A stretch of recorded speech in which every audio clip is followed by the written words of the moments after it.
Lots of different kinds of people are in charge of communications projects for their organizations. You might be a fully trained and accredited with a diploma communications specialist, or you just might be Joe or Jane Schmo handed these tasks. You don't really know what to do. One thing is, though, is that you know that you want your communications to have a positive effect on your target audience. So today we're going to talk about some ways to accomplish that overall goal by looking at W.A.T.A. W.A.T.A, an acronym that stands for, well, I'll let my guest tell us. My guest today is Roxy Tomacder. She is a senior internal communications specialist for a large healthcare organization in Long Beach, California.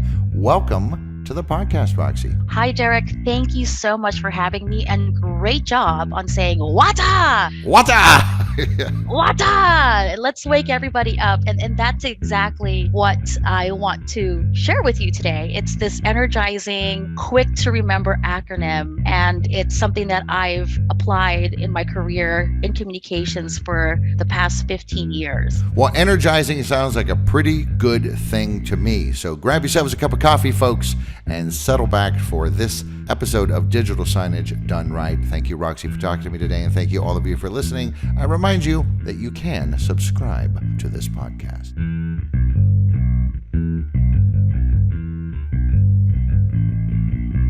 This is Digital Signage Done Right. Whether you're new to digital signage or a seasoned pro, this podcast gives you practical advice about systems, communications, and content to better engage your audience. I'm Derek DeWitt, Communications Specialist for Visix. Welcome to Digital Signage Done Right. So, W.A.T.A. W.A.T.A is W.A.T.A. W.A.T.A. Exactly. And it sounds like water. Yeah, it does, like a Bostonian saying, I need some water. W.A.T.A sounds a lot like water, and it's quite relative to this quick and easy method that I use every day. So it's an acronym, W.A.T.A. Let's run through it. There are times where I, as a communications professional, and maybe some of you out there go through this, but you go through the everyday movements in your profession, and it's almost hard to take a step back and look at the bigger picture. And as the advisor in communications, I have to bring something to the table. And I can't always research everything before I bring my suggestions because number one, I don't have the time, or number two, sometimes you're asked to go into a meeting and you don't even know what to expect. So W.A.T.A has been the mantra that I play in my head because these are 4 elements that I would frame as questions when I go into a meeting. And as a communications professional, W.A.T.A stands for W, who is the message for? A, does it align with the overall goal that we're trying to achieve with this group? T is if I'm being asked to do something, am I building trust with this audience that they're aiming for or breaking it down? And the goal is always to build it. And then the last A in W.A.T.A is artistry, because with all the different tools and mediums that were offered today, we have the power to actually create content and deliver it in multiple ways, even if that content is the exact same thing that you're sharing with multiple audiences. So that in a nutshell, that's what W.A.T.A means. It's that, okay, don't forget, if you don't know what you're talking about, go back to the W.A.T.A. Who are we talking to? Is aligning with our goals? Are we building trust? Because we should. And how do we deliver this through artistry? It's just nice to have a nice, easy mnemonic in the back of the mind to just go, oh yeah, don't forget that. Yes, it helps a lot. And I got to shake things up a little bit. So the exclamation point is very, very important to me when you say W.A.T.A, because you got to leave your mark. You're a communications professional, right? Leave them impressed. Yeah, that's for sure. Well, I know that you've given talks on this in the past at various events and conferences and so on. Among the subtitles have been an energizing approach to communications projects and a practical approach to impactful communications. Impactful, energizing. Like, this is good stuff. It is. Comms people are not boring, man. Like, we got to bring the party with us. So the who, we'll start off with who. We've mentioned this on this podcast many times.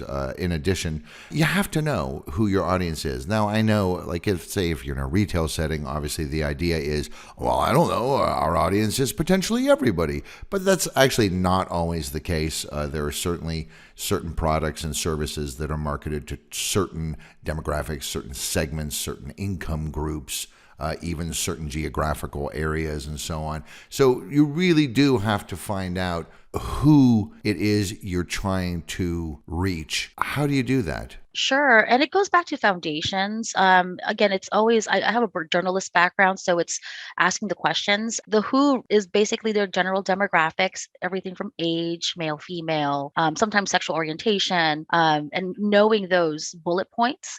But as you dive deeper, it's what interests them. How do they behave? Are there challenges or problems that this demographic is generally trying to address, and how can you solve it for them? And then the other two questions I would probably ask is how do we reach them best, and what do I want them to gain, do, or even feel with this information? So it's so important because this WATA, interestingly enough, didn't get inspired by what I did as a job. It was inspired by my personal life. 10 years ago, my husband and I, we were newlywed, and he started a tradition for the Christmas holiday. That's what we celebrate. And he's a very sentimental guy. And so he said, hey, as husband and wife, we're going to do this one tradition every year. We're going to pick one Christmas gift for each other because that'll be a symbol of what we accomplished that year. And it's just going to be a gift that we're going to exchange personally in private, not with the rest of the family. So during the first year, we went into a room and our hands were behind our backs. And he went first and he did this whole speech, Derek. He said, this gift is a symbol of the joys and tears that I am excited about as your husband. And I know we're going to be happy, we're going to struggle, but wear this near your heart because it'll be a reminder of my love for you. And he brought out his palms, and in it was a Tiffany blue box. And I opened it, and it was a sterling silver necklace in the shape of a teardrop. And the three things that I thought about immediately was number one, oh my gosh, this is such an amazing gift. The second thought was, of course, I'm going to do what he said. I'm going to wear it near my heart until I get an upgrade, with other jewelry in the future.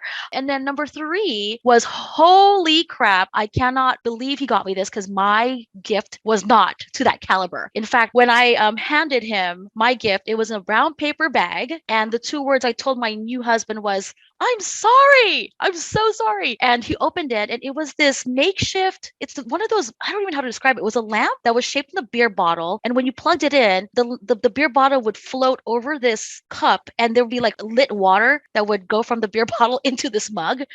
Oh, I know exactly what you mean. Yeah, yeah, yeah, yeah. It's shaped kind of like a beer coming out of a tap into a glass. Yeah. Yes, exactly. And that's what I got my husband. And I got it from this store called Spencer Gifts. It was in the clearance aisle. It was the day before Christmas. And so I only share this story is because, the message that he got from me, because gift giving is really symbolic. And so what you give to your audience, whether it's your husband or, a podcast audience, the audience is really sophisticated enough to figure out how much time do you put into this.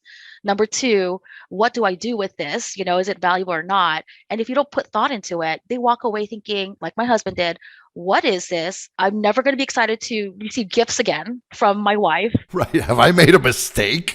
I made a mistake. Exactly. I wasted my time and my money, and so WAT.A really got me back to that story, because ever since that experience, I took all of those elements, say, okay, who's my husband? What is he like? I studied him, for the second year, and I started getting better at gifts. And it's the same observations and methods that I've used in my demographics, whether through marketing or public relations or internally as a communications professional. So it hasn't failed me yet. So it's been 15 years. I like the fact that this whole sort of idea, structural template for communications arises out of a personal narrative. I mean, that's kind of a nice thing. And maybe when we get to the artistry section, we'll talk about that a little bit. So yeah, for sure. You got to know who your audience is.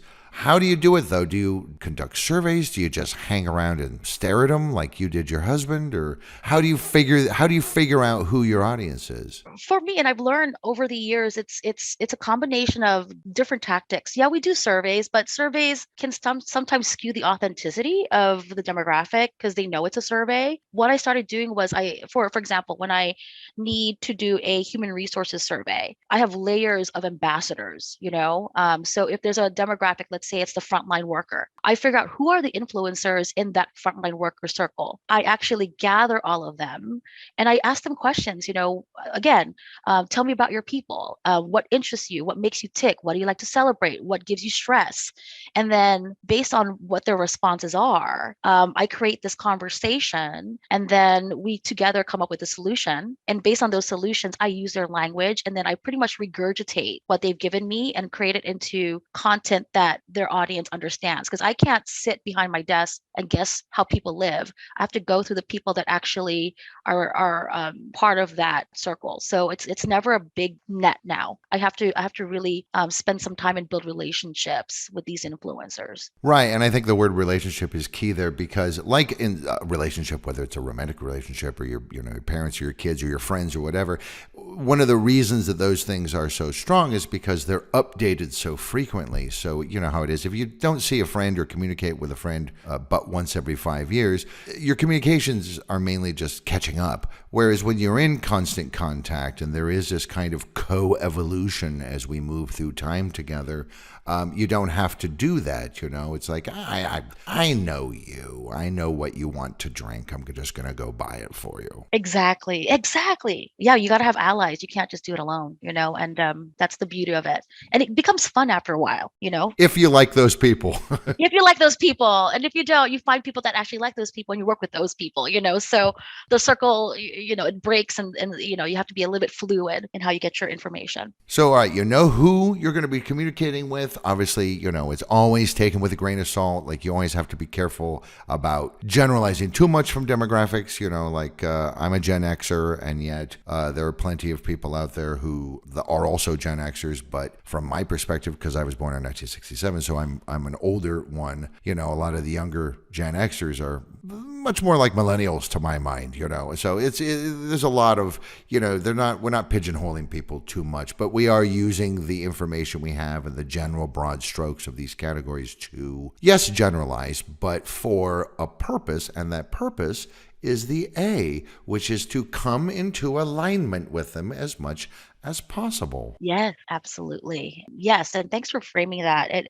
As a comms person, there's this delicate balance because you're aligning to almost two different audiences. It's the sender and the receiver, right? So many times I've got the executives who are so pumped about this new strategy and how we're going to grow the business, and they're using language that are just what? Like, what does that mean? So That's wonderful jargon, Bob. Thank you. yeah, it really is. And like, okay, but what's in it for me? And so it's the WIFM. It's nothing new, but alignment is making sure that you take it and you balance it. What do the executives want to say? Who do they want to pick as their audience, and make sure the audience is receiving it in a way that can be heard? And so that is what alignment is. It can't be so way off, from what language they use, that it's going to fall on deaf ears. And it's not necessarily it's not like talking down. It's I've been a language teacher for many years, and there's a thing you do when you're communicating with non-native speakers called grading your language, which is you kind of assess quite quickly, is this person a low intermediate? Are they a beginner? Are they a more advanced speaker? And then you adjust your language appropriately. So, if talking to someone, I can tell that they're low intermediate in English skills, I'm not going to start using, super fancy words, because it's just, what's the point? Right, exactly. Aside from the language, it's the bigger picture. If it's, I always tie everything back to the goal. Whether you're the CEO of a company or if you are a customer service representative, the main goal is really to make this company successful in the role that you play and what you take ownership in. And so you got to find that message or that niche that say, hey, even if you're from different levels, we're all aiming towards the same thing. And sometimes it just takes that. It's painting the bigger strokes and the purpose of your role, and how we're coming together. So yeah, alignment is huge, really, really huge. Now, does that, I assume it goes beyond just language and imagery and things like this. Also I should think another element that plays into this part of the acronym would be this concept of localization of communications, which is, yes, part of its language, but it's also like, if you're let's say a transnational company and you've got branches in Long Beach and you've got branches in Boston, people in Long Beach don't need to know that it's snowing in Boston. It has no relevance for them. Right. Yeah. No, it's and it comes down to, you nailed it on the head. It's localization. It's developing in advance a strategy and a plan. If you know your audience already, what is the story that you want your audience to engage with from that demographic or that location? And how do we merge that location with, the next level of the story, which is, we're not all players in this story, in this category, which leads up to the bigger picture. And most people probably won't go up the stairs. I call it up the stairs, where, you probably won't see what the CEO sees every day, but it has to trickle down somehow. So that way you see glimmers of it. And I think that's what communication does, is that we sprinkle it, in a timely manner. And that's what the strategy is. It's like, are we deviating from what we're trying to say, or are we very close to that mainstream, so people can take what they need or observe it from afar, but they know exactly where to go and where it is. So really, you kind of envision the communications specialist, especially for internal communications, really sort of as I mean, I hate to say it, the first image that came to mind was spider in a web, but That's interesting. but to find perhaps a bit more less negative visual, or kind of a facilitator of a sort, kind of a like, we're all here. It's, I think, what a lot of people imagine human resources is, but it's much bigger. You're actually taking all these disparate parts of the organization, different departments, skill sets, priorities, goals, personalities, and you're finding a way so that they can all talk to each other. Yes, exactly. Exactly. And it's a very hard web to weave, but then again, that's why you have, your allies, and you stay close to those who are interested in actually leading and changing, but gravitate towards people. Like I have friends in the IT department, and initially I would think IT are the ones that, keep their noses down. They just want to work with systems, but once you get to know them as people, I'm like, wait, there's a human side to this. They're problem solvers every day. They're not just tinkering on keyboards. And so, what language are they using? And I always come in and say, hey, talk to me like I'm a third grader, and use that kind of language on me. And so, and if you come in with humility, they're more than happy to school you on their world. And that's what people want to do. They just want to talk about themselves anyway. So it's not so hard. It's not so hard. And now part of this, again, I think they all kind of lead into each other now that we're talking about it at length. So once you've kind of done all that, already you've got some degree of T in W.A.T.A trust from me, if I'm in your target audience cohort, because you're already speaking my language, and so I'm already inclined to give you the benefit of the doubt at the very least. Absolutely. Yeah, trust is it's not a one-time thing, right? It's easy to receive, but it's hard to keep. And it's very easy. It's hard to recover once you lose it. Yes, 100%. Absolutely. And what I've found now is that if you just own your mistakes, people tend to trust you a lot more. But you have to really start off with where they're from, and that I think that's why I put this W.A.T.A in the order in which it is, because it's the who, what are we trying to align and achieve, and then now you got this trust. So yeah, you're right. It dovetails into this phase. In fact, there's a thing that I mentioned in my presentation, my first time for the W.A.T.A, and it was during the pandemic. Here in the States, we usually celebrate high school and college graduations in the summer. And I'm sure you're aware that we shut down all graduations, all in-person events during that time in 2020. And so internally in our organization, we felt this heaviness because we had employees who were getting their master's degrees and worked so hard a few years before. We had employees who had children who were in high school, and they were pretty down as well. They couldn't graduate. So based on what we were observing, and based on just the feedback that we've been getting from day-to-day conversations with our employees, virtually as well as in person, there was this heaviness. And so our communications team decided that this was our moment to uplift people's spirits. And we took W.A.T.A.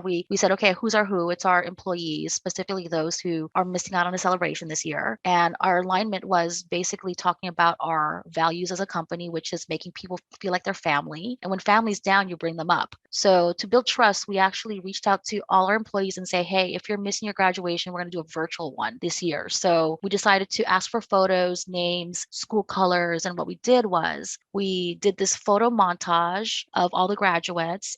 We did the pomp and circumstance, and we used the medium of video to put this together. But more than that, we asked for volunteers in the company to say, hey, who wants to actually write a handwritten note to our graduates this year? And we would pair them up with a graduate. And because we were a Hawaiian company that I worked, this is a company I worked for a couple years ago, flower lays were our thing in the Hawaiian culture. So they handmade flower lays in school colors for our graduates. So the graduates saw this video. We texted it out to all employees to go home and share with their families and their graduates. We played it on TV. So we had digital signage all over our floors in our company. And the CEO himself also decided to provide every graduate with a Amazon gift card to give as a gift. And he wrote a note to every single graduate as well saying, saying, this is a hard time, but think of it as a lesson in your future. And he wrote to 86 of them. There were 86 graduates. And we had a volunteer celebrity. His name is Montel Jordan, who was a friend of one of our comms people. And he sings that song, "This Is How We Do It," from the 90s. He did the commencement speech, and his song was, played throughout the video. And you had the parents of the graduates who were younger who were like, "Oh my God, it's Montel Jordan." And you got the kids who are still in high school like, "Who's that?"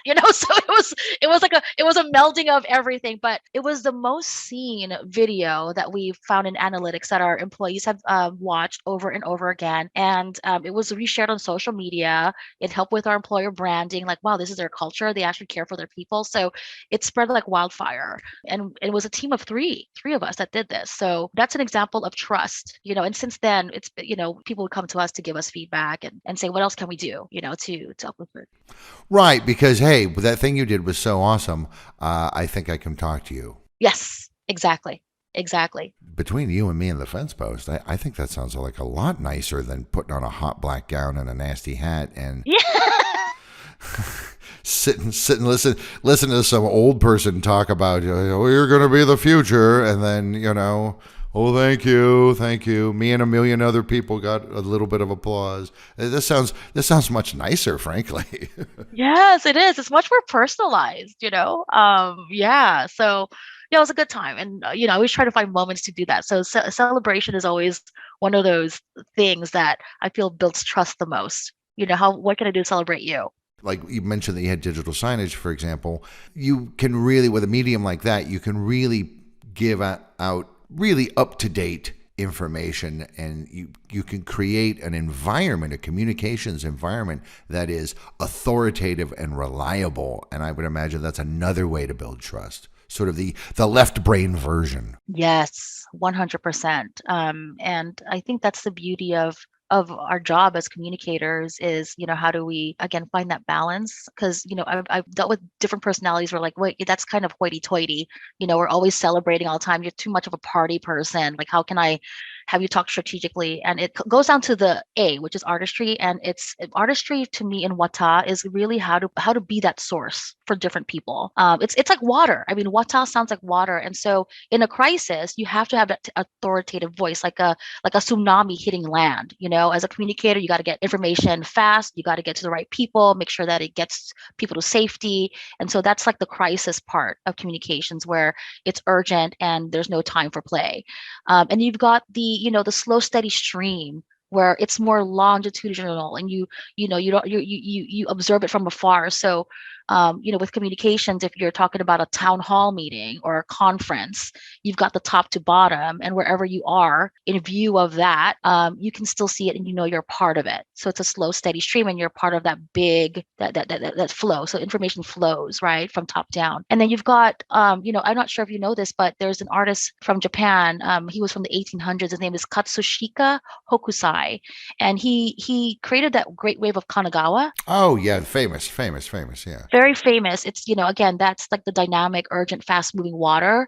And that's how I say W.A.T.A is like a crisis sometimes, where you have to work fast. And he actually created a series of other water forms. And one of them was waterfall at Mount Kurakami. And again, it's at top to bottom and being taken in as people pass by or stop and read it, for example, and watch it. And then number 3, he actually created a painting called Fishing by Torchlight. It was inspired by Cape Providence. And the water is a source for fishermen. If there's one thing I want to leave you with the W.A.T.A, with artistry, sometimes communication is just the source. It teaches others how to fish through learning, through accessibility, and just to get to what they need. Even if it doesn't hit your audience, it may hit them next time, but offer yourself as someone who can provide that source, and that builds trust. It allows people to think about alignment and the who. Come to me if you need help. Yeah, I was going to say, the more two-way the communication is, obviously the more alignment there's going to be, and it's another way to gather updated information on who my audience is. Well, I know who these two people are because they communicate with us all the time and they tell us who they are. Right. Put yourself up there, front and center. And that's all good. It's okay to say, I don't know too. I think that's another thing that builds trust. It's like, I don't know, but let me help you find out. Right. That's exactly right. Instead of, I don't know, and then that's the end of the topic. Goodbye. It's, I don't know, but I will find out.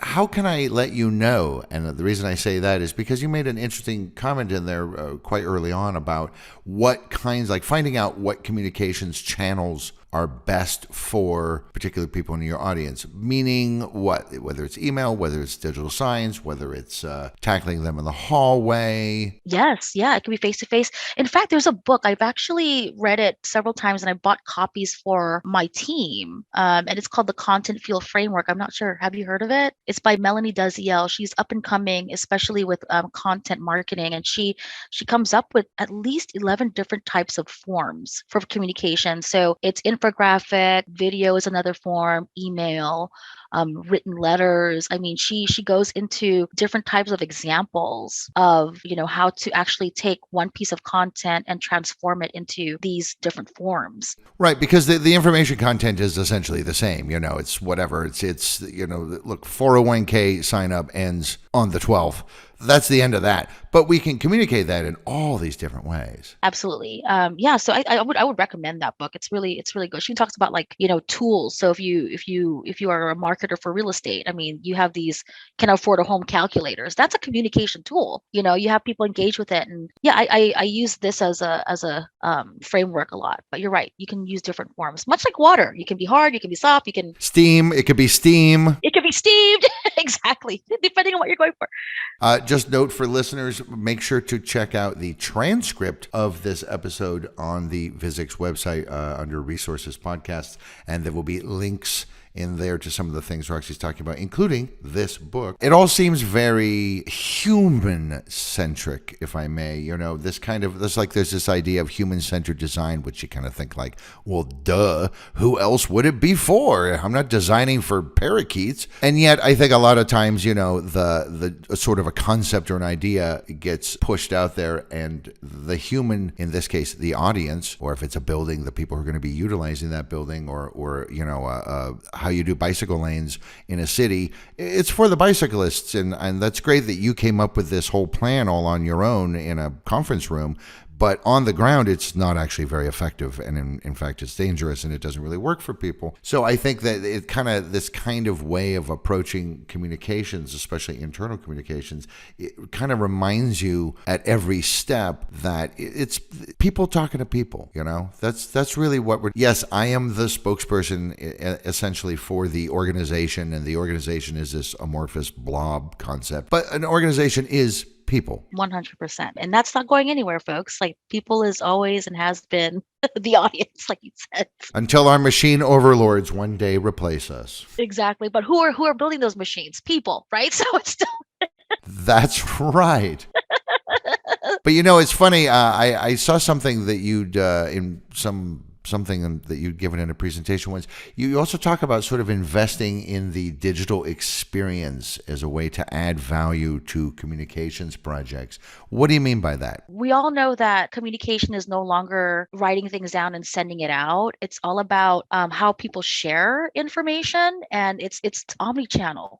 A digital experience could be scrolling through Netflix and finding the right content, or we still have email, but text messaging, Slacks. I mean, but where do people go to, and what is easiest for them? And so the digital experience it's here to stay, especially with remote work. You got to be able to find creative ways to connect with them digitally. If not, you won't be around anymore for the next few decades, I don't think. The one beauty of the digital experience is this idea of measurement. How do you know that you're improving communications? Because it's one of those things where you're like, you don't see it. You know what I mean? You do it every day, but you don't see it. But you can measure behavior through digital experience. When people log on, how long, when do they close, where do they stop? So that's the one thing that I love about digital is getting data so you can get better. Yeah, that's true. It does kind of already have its own sort of data sets and KPIs, sort of as just part of the very structure of the medium. Yes, exactly. So W.A.T.A, who are you talking to? How can you align with their interests, with the problems that they need solved? How can you build trust? And what artistry can you bring to the entire communications project to make it energized and energizing and impactful?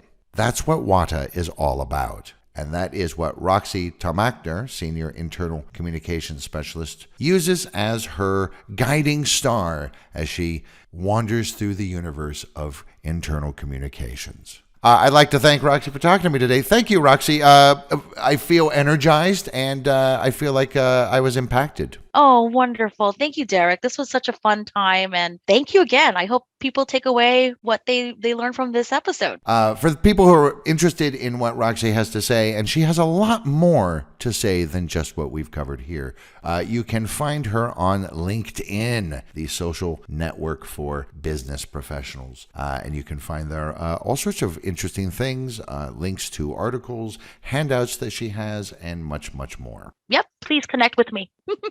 Connect with her on LinkedIn. And thank you once again, everybody, for listening to this episode of Digital Signage Done Right. Hey, want more free stuff? Then head to the resources section of Visix.com for free masterclass guides, blogs, videos, and more to help you with your digital signs.